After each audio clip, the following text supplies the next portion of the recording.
আসসালামু আলাইকুম এভরিওয়ান, আমি এখন আছি নিকলি হাওরে। তো এখানে আমার এক ব্রাদার, ওকে আমি একটা ইসলামিক কোয়েশ্চেন করবো। আসসালামু আলাইকুম ব্রাদার। ভালো আছেন? জি আলহামদুলিল্লাহ, আপনি ভালো আছেন? জি আলহামদুলিল্লাহ ভালো। জি ভাইয়ের নামটা কি? আমার নাম মোহাম্মদ আনোয়ার হোসেন আরিফ। মোহাম্মদ আনোয়ার হোসেন আরিফ, মাশাআল্লাহ, নামটা তো খুব সুন্দর। তো ভাই আপনি কি করেন? আমি মাদ্রাসায় খেদমত করি। মাদ্রাসায় খেদমত করেন, আচ্ছা। আপনি আছেন নিকলি হাওরে ঘুরতে এসেছি বন্ধুরা লইয়া। ও এটাই তাহলে নিকলি হাওর। আচ্ছা, হাওরটা তো খুব সুন্দর দেখতে, মনোরম একটা পরিবেশ।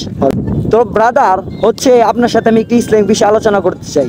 সেটা হচ্ছে আপনাকে আমি ইসলামিক দুইটা কোয়েশ্চেন করবো, যদি আপনি আনসার দিতে পারেন তাহলে আমাদের পক্ষ থেকে আপনার জন্য একটি আকর্ষণীয় গিফট থাকছে। আপনি কি প্রস্তুত আছেন?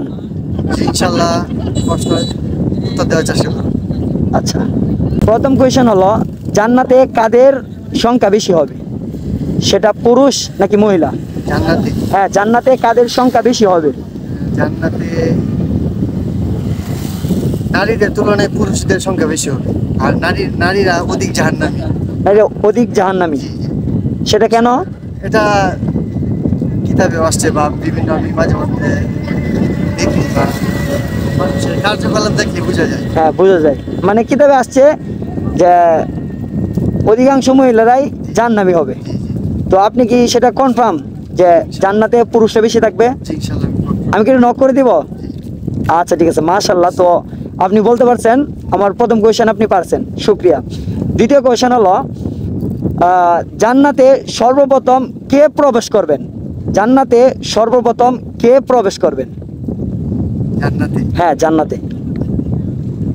জান্নাতে তো অবশ্যই মানুষ সর্বপ্রথম। হ্যাঁ, মানুষ প্রবেশ করবে, কিন্তু মানুষের মধ্যে একজন শ্রেষ্ঠ একজন মানুষ আছে, তিনি আগে প্রবেশ করবেন। তিনি কে? শ্রেষ্ঠ মানুষ তো আমাদের হযরত মুহাম্মদ সাল্লাল্লাহু আলাইহি ওয়াসাল্লাম।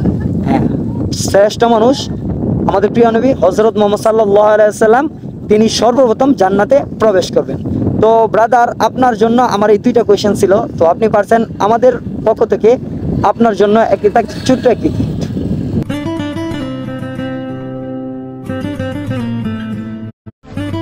আচ্ছা ব্রাদার, তো আপনার সাথে কথা বলে আমার অনেক ভালো লাগছে, কারণ আপনি একজন মাদ্রাসার শিক্ষক, আপনি মাদ্রাসায় খেদমত করতেছেন। তো প্রশ্নের উত্তরগুলো দিয়ে অনেক ভালো লাগতেছে। তো আপনার জন্য দোয়া রইলো, আল্লাহ তাআলা যেন আপনাকে দিনের পথে কবুল করেন।